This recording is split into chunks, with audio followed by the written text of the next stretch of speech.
Assalamualaikum warahmatullahi wabarakatuh. Halo sahabat Almas Voice, selamat datang di podcast Cerita Ramadan, tempat kita berbagi kisah seru seputar bulan suci Ramadan. Pada kali ini, podcast ini, narasumber kita adalah Mr. Rifki. Selamat datang Mr. Rifki. Selamat datang di Oke. Pada kesempatan kali ini kita memiliki tema yaitu amalan yang terlihat kecil padahal pahalanya besar. Gitu ya, Mister? yeah. Oke. Sebelum memulai podcastnya, yang pertama saya akan menanyakan beberapa hal yang kecil, Mister. Oke. Gini, Mister. Menurut Anda, kenapa bulan Ramadan itu disebut dengan bulan yang penuh keberkahan? Yeah. Kenapa bulan Ramadan itu bulan yang penuh keberkahan? Iya. Karena di mana bulan-bulan ini, bulan salah satu ini, orang umat Muslim pada menunggu momen saat ini. Karena apa?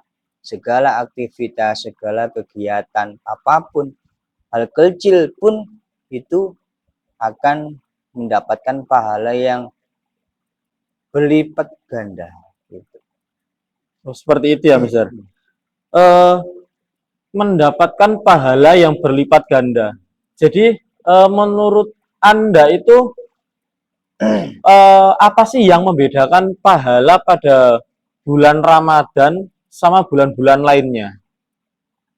Kalau jadi setiap bulan, khususnya bulan Hijriah ya, Iya. kayak Rajab, kemudian Syawal, Ramadan, itu ya ada tersendiri dari itu, ada keberkahan sendiri. Seperti bulan Rajab yaitu puasa, biasanya itu puasa Senin Kemis, yaitu kalau Ya. Syawal itu memperingati apa biasanya, ada beberapa kegiatan. Kemudian Ramadan, apalagi Ramadan itu apa ya, suatu kegiatan yang sangat ditunggu oleh umat Muslim di dunia. Di dunia ini ya. Jadi pahalanya itu bakal berlipat-lipat ganda ya ketika bulan Ramadan. Iya. Hal kecil pun apa aja, seperti contoh tersenyum kepada teman atau orang lain, memberikan sedikit seperti biji kurma, satu biji kurma itu sudah diberi pahala yang dilipat gandakan. Oh, berarti di bulan Ramadan ini kayak hal kecil itu pahalanya bisa menjadi besar ya. Iya. Contoh tadi misalnya kita ketemu teman, tersenyum, kemudian menyapa, terus waktu berbuka itu memberi sebiji kurma kepada orang lain, itu nilai pahalanya itu sudah besar ya, Mister. Iya. Mungkin apa ya, Mister? Hal yang lain yang bagi terutamanya itu bagi anak-anak itu bisa bernilai pahala besar. Tidak harus orang dewasa saja yang bisa melakukan, tetapi anak-anak itu juga bisa melakukan. Itu hal apa, Mister? Contohnya? Seperti kalau sebagai anak-anak di umuran 7 sampai berapa? 12 tahun lah, tiba. Ya. Seperti menjaga amarah dalam bulan puasa, kemudian tersenyum kepada teman, berbuat baik, menjaga amarah. Betul, setan itu sudah dikerangkeng, katanya begitu. Oh, ya. Tapi apa rintangannya apa? Dari hawa nafsunya. Betul, setannya yang mengganggu itu dikerangkeng, tapi hawa nafsu kalau tidak bisa dijaga akan terkotori oleh hawa nafsu itu sendiri. Tersenyum ketika ada teman, segala apapun keadaan kamu yang kamu lakukan saat itu, usahakan tersenyum, karena tersenyum itu suatu ibadah yang kecil yang mana membuat bahagia hatinya orang lain. Orang lain. Kalau gini, Mister, dalam hal apapun itu kita itu kan mengawalinya itu selalu dengan niat. Niat. Ya. Niat dalam memperbesar suatu nilai dalam kita berbuat amalan gitu, misalnya kita mau sholat, kemudian kita mau berpuasa atau yang lainnya lah. Seberapa penting niat itu, misalnya? Niat itu kan kalau niat itu kan ditanamkan dalam hati. Iya. Kalau dari lafaz kan hanya sunnah. Niat itu harus ditata dengan sedemikian rupa. Jika contoh niat berangkat sekolah untuk mencari ilmu, tapi dalam keadaan sana perjalanan ada rintangan apapun, masalah apapun. Nah, itu sebuah rintangan. Bagaimana memperkuat niatmu yang akan mencari ilmu saat di sekolah. Nah, ada niat, ada tujuan, juga ada rintangan. Nah, itu tadi contohnya niat. Kalau niatnya kuat, segala apapun medan, segala apapun rintangan. Kalau niatnya tegar, Pasti itu bisa. pastian. Nah, kayak misal kita berpuasa dari pagi, niatnya kita kuat meskipun banyak godaannya di siang hari, di sore hari, kita tetap kuat. Ya, tapi kalau niatnya memang separuh-separuh atau setengah hati, wah pasti itu juga godaannya juga makin besar lagi ya, Mister ya. Iya, ya.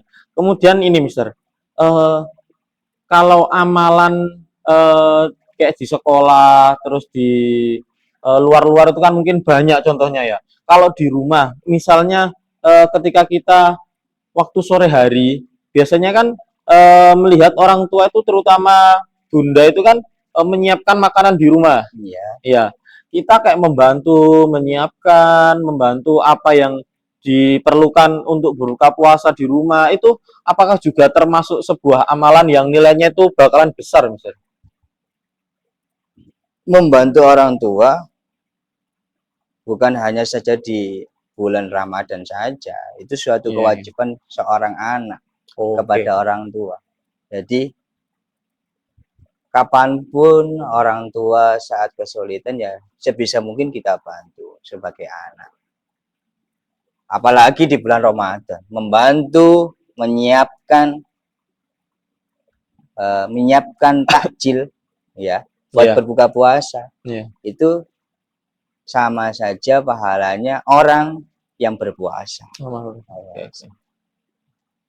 Lalu Mister, seperti ini, kalau misalnya kita berbuat amalnya itu kan berarti kita berbuat amal baik, itu akan terhitung nilainya itu besar atau berlipat ganda. Itu ketika berpuasa pada siang hari atau keseluruhan di bulan Ramadan, baik itu siang, baik itu sore, malam, itu bagaimana, Mister? Kalau itu pahalanya yang didapat gandakan itu antaranya 1 hari full atau ketika berpuasa saja, waktu siang hari itu menahan lapar, minum. Seluruh kegiatan. Berarti seluruh kegiatan selama bulan Ramadan. Berarti meskipun itu waktu malam hari, ataupun dini hari pun, kalau dibuat yang bermanfaat seperti sholat tahajud, atau tidur pun, itu sudah dikatakan tidur pun di bulan puasa itu sudah dicatat ibadah gitu. Oh iya, saya juga dengar itu tidurnya orang berpuasa itu juga ibadah ya, Mister. Oh iya, oke, paham, Mister. Terus kita kan sebagai generasi yang termasuk generasi Gen Z ya, Mister. Ya, menurut Anda itu dalam memanfaatkan media sosial di bulan Ramadan itu supaya baik itu bagaimana, Mister? Kalau menurut pribadi saya, dari kalangan anak-anak untuk memanfaatkan apa tadi? Media Media sosial. sosial. Sepertilah kajian-kajian kultum sebelum kajian-kajian kultum sebelum ngabuburit biasanya di televisi itu sudah ada banyak. Nah, itu atau di medsos, di TikTok, Instagram ataupun di Facebook ya, ya usahakan melihat kajian-kajian atau kata-kata motivasi yang mana bisa memperkuat atau memotivasi Mm-mm. puasa dalam bulan Ramadan. Berarti dalam banyak hal ya, Mister. Kita pokoknya sering men-share itu apa kegiatan-kegiatan positif, kemudian seperti kata-kata motivasi itu juga Kata-kata motivasi. termasuk amalan yang nilainya besar melalui medsos ya, Mister. Oke. Selanjutnya dari sekian banyak amalan-amalan tadi itu, Mister ya, menurut Anda itu mana sih amalan itu yang mudah tetapi banyak orang itu melupakannya, sering melupakannya, Mister? Mudah, Iya, tetapi banyak orang itu sering melupakannya itu. banyak sih, banyak. Salah satunya itu kayak zikir setelah sholat, Sholat. Oh, iya. kemudian membaca Al-Quran, terus dari lagi itu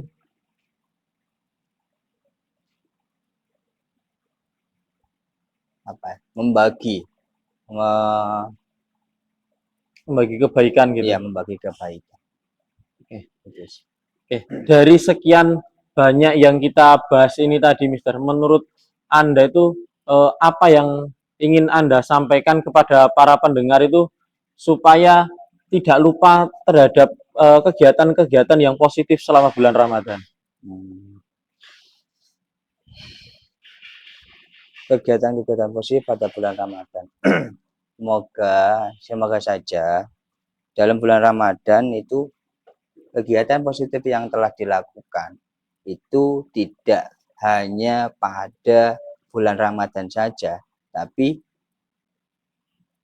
melanjut ke bulan selanjutnya. Jadi hal-hal positif yang telah dilakukan pada bulan ini terus berlanjut ke bulan selanjutnya. Jadi bila bulan Ramadan belum melakukan kegiatan hal yang positif, di bulan Ramadan kita sebanyak-banyaknya melakukan hal yang positif ya, Mister. Supaya setelah bulan Ramadan itu hal-hal positif itu kita sudah sering melakukan, jadi terbiasa. Ya, Mister. Oke. Mungkin itu saja, Mister, materi yang kita bahas pada kesempatan kali ini. Kurang lebihnya saya, Mr. Aldo, dan Mr. Rifki, semoga ilmu yang kita bagikan pada kesempatan kali ini bisa bermanfaat untuk kita semua. Semoga Allah juga menerima semua amal ibadah kita di bulan Ramadan ini. Sekian, saya pamit undur diri.